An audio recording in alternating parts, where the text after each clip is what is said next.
Bom, como eu disse, presidente Lula em Brasília, agenda econômica e política no máximo, mas também tem outro assunto que está movimentando muito a capital federal e desde a semana passada, que é a CPMI do 8 de janeiro, não é?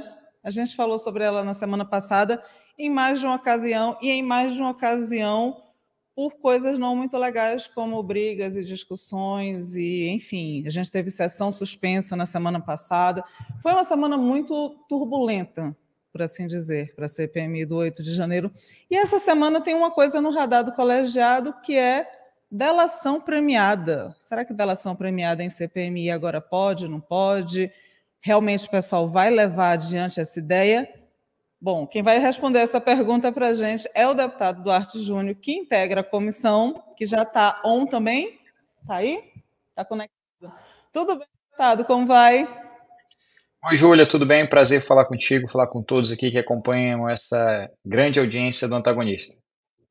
Tudo bem, obrigada. Antes de tudo, eu queria lhe perguntar como é que está a expectativa para essa semana. A gente teve, como eu disse, uma semana bem turbulenta. Semana passada foram 2 sessões suspensas. Eu sei que o senhor estava participando dessas sessões. O clima está mais ameno, os trabalhos estão mais tranquilos para esta semana. Qual é a expectativa? Olha, Júlia, o clima, ele, cada dia que passa, ele está esquentando mais, né? Porque quanto mais se avança, se aprofundam nas investigações, mais a gente percebe que aquilo que era apenas uma expectativa, uma presunção, é uma realidade. Os pontos, eles passam a se ligar. Hoje a gente já tem a certeza de que o Bolsonaro, ele chamou o Delgatti para uma reunião no Palácio da Alvorada, deu a ele toda a estrutura, deu a ordem para que o seu ministro da Defesa, o Paulo Nogueira, desse toda a estrutura necessária para que pudesse fraudar as urnas e, consequentemente, fraudar as eleições de 2022. O envolvimento do ex-presidente Bolsonaro é muito claro. Não é à toa que o seu ajudante de ordem, aquele que ele demandava sempre que precisava que algo pessoal fosse realizado, algo de extrema importância, ele está totalmente envolvido com a venda de joias, com o levantamento de recursos onde a sua origem é totalmente duvidosa. A gente, por exemplo, consegue observar que ali nos ajudantes de ordem, na ajudança de ordem do ex-presidente Bolsonaro, houve uma movimentação que ultrapassa 12 milhões de reais. A oitiva dos reis deixou isso muito claro. Ele chegou a levantar a possibilidade de que aquele dinheiro, aqueles 3 milhões e 300 mil na sua conta, foi oriundo de um consórcio. Afirmei e repito aqui, fui presidente do PROCON e já vi vários consórcios lesando o consumidor. Nunca vi um consórcio, por exemplo, dar ao consumidor uma vantagem, fazer com que aquele consumidor pudesse ter realmente um rendimento, ainda mais um rendimento tão alto como esse. Então, a expectativa das oitivas dessa semana é muito positiva. Nós vamos receber o general G. Dias na quinta-feira. Na terça-feira, o Fábio, que foi comandante aí da Polícia Militar do DF, estava como comandante das Forças Armadas do DF durante os atos do dia 8 de janeiro. É importante seu depoimento, porque no depoimento do Anderson Torres, que foi ministro da Justiça no governo Bolsonaro, foi secretário de Segurança do DF, ele a todo instante colocava a culpa em terceiros, porque, segundo ele, o plano que ele elaborou de segurança era um plano infalível, mas a gente percebe que sim, houve muita falha naquele plano. A exemplo, por qual razão?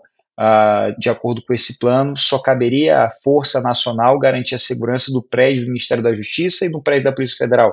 Por que não aceitou as forças de segurança nacional para garantir a segurança adequada no Palácio dos Três Poderes, na praça, melhor dizendo, na Praça dos Três Poderes, e não só no Palácio da Justiça? Então, realmente, quanto mais se aprofunda, mais a gente percebe que quem financiou, quem instigou, quem mobilizou, quem foi o autor intelectual dos atos do dia 8 e por que esse interesse? O interesse, na verdade, era de permanecer no poder para iniciar todos os seus crimes e para abalar a nossa democracia. Agora, tem esse outro assunto que eu até comentei quando eu fui chamar o senhor, que é a delação premiada. A gente sabe que a delação premiada, há alguns anos, era apontada por parlamentares, por políticos e por integrantes da esquerda como um mecanismo não muito interessantes, por assim dizer. E aí a gente teve a relatora da CPMI essa semana passada, no final de semana passada, dizendo: não, a gente pode chamar uma delação premiada na CPMI. E aí o que eu queria lhe perguntar é: essa ideia pode prosperar? Sim, é possível, até porque a gente precisa sempre agir com base na lei e em razão da lei. A gente não pode realizar procedimentos que tenham vícios processuais sob pena de gerar vício em todo o processo. É por essa razão que a justiça ela demora. É por essa razão que a justiça é lenta, porque para fazer justiça tem que seguir regras, procedimentos. E a Lei 12.850 de 2013, ela fala do Instituto da Delação Premiada. A investigação realizada por uma CPI ou por uma CPMI, por uma comissão parlamentar de inquérito ou por uma comissão parlamentar mista de inquérito, ela está amparada, ela é regida por normas processuais, em especial a norma de processo penal, o Código de Processo Penal. E o Código de Processo Penal ele traz essa possibilidade. Por essa razão, a nossa relatora Elisiane Gama já fez uma provocação à consultoria legislativa, à Procuradoria-Geral da União, para que possa emitir um parecer favorável nesse sentido e para que nós possamos, nessa oitiva que teremos, nessa nova oitiva do Mauro Cid, a nossa expectativa é que ele possa falar, por várias razões. Ele não tem ali outra alternativa, já está totalmente envolvido e já descobrimos o seu envolvimento com uma série de atos criminosos, e não só ele, a sua própria família. O pai dele, o Lorena Cid, com as imagens nas joias refletidas, né, as imagens refletidas nas joias, a sua esposa trocando mensagens falando sobre o financiamento desses atos do dia 8 de janeiro, a compra de cachorro-quente, de materiais para os acampamentos, do traslado, o custeio do traslado, do transporte das pessoas, das suas cidades, dos seus estados para Brasília, a afirmação categórica de que se as pessoas ocupassem Brasília, o presidente Jair Bolsonaro teria condições de fazer o que precisava ser feito, a troca de informações, a troca de mensagens relacionadas a questões íntimas, intrínsecas às Forças Armadas, como é que ela teve acesso a essas informações? Então, o silêncio dele não só faz hoje que ele responda só por um crime que ele não cometeu individualmente, mas o seu silêncio incrimina a sua própria família. Então, ele pode sim fazer o uso do Instituto da Delação Premiada para buscar uma redução de pena, e eu acredito francamente que ele assim o fará. Então, esse ponto que era o ponto que eu queria chegar no senhor. O senhor acabou até antecipando um pouco a minha pergunta. A relatora ela fez uma consulta à PGR, foi isso? Porque qual é a minha dúvida? Eu imagino que de muita gente que está ouvindo. A gente tem a delação premiada usada na justiça. Só que no legislativo a gente tem uma outra esfera. Será que até que ponto que delação premiada no legislativo pode? Lembrando que tem até um projeto que, se não me engano, é do senador Jorge Cajuru, que permitiria ao legislativo, a comissões mistas de inquéritos e comissões parlamentares de inquéritos usarem a delação. Ou seja, se é um projeto de lei, em tese, teria que ter uma autorização ainda. Como é que está isso? Essa consulta não foi respondida ainda? Ainda não tivemos resposta a essa consulta, mas juridicamente eu lhe respondo que projetos de lei, muitos projetos de lei que hoje tramitam na Câmara Federal, no Congresso Nacional, são projetos que tentam tornar a lei, a sua interpretação mais clara e inequívoca, mais automática. Só que no ordenamento jurídico em vigor, a gente pode utilizar figuras como a analogia, a interpretação com base em princípios, a partir do momento que é o Código de Processo Penal, que regula o funcionamento de uma comissão parlamentar mista de inquérito, a partir do momento que já existe uma legislação falando do Instituto da Delação Premiada para fins de dedução, de redução da pena, e essa investigação penal vai ocorrer, seja numa delegacia, seja feita por uma delegacia, seja feita pela Polícia Federal, seja feita pelo Legislativo através da CPI. Então é possível sim, tem fundamento claro para isso. Eu vejo que a maior preocupação não seja nem essa, mas de fato o Mauro Cid falar, porque ele deu alguns sinais claros, que para mim, a minha interpretação, são recados que ele está passando. Primeiro ele sai do advogado, que é o mesmo da família Bolsonaro, e vai para um advogado que é especialista em delação premiada. O que ele faz com esse movimento? Olha, ou vocês se resolvem aí, ou eu vou falar tudo que eu sei. agora ele sinaliza que vai falar, depois retrocede, muda o advogado novamente. É um outro sinal do tipo, olha, eu estou dando mais uma chance, mais uma alternativa. Se vocês não resolverem a minha situação, que não tem como resolver, porque ele, o Bolsonaro, ninguém, nem eu, nem você, nem quem está aqui acompanhando está acima da lei. Então, eu vejo que é questão de tempo. O relógio está passando, o tempo está passando e o tempo dele também está se esgotando. Eu vejo que ele vai sim falar ainda mais agora em que existem provas inequívocas do envolvimento da sua esposa e também do seu pai, Lorena Cid. Falar em tempo, o presidente, no caso da CPMI, que é o Arthur Maia, disse que não vai prorrogar o colegiado, vai se manter lá o prazo, se eu não me engano, é dia 15 que encerra, é isso? Me corrija Isso em o outubro. encerramento da CPMI. Como é que fica? Porque vocês já estão falando de uma delação premiada, ou seja, em tese vocês precisariam de mais tempo, até para ter uma autorização de um novo depoimento, não é isso?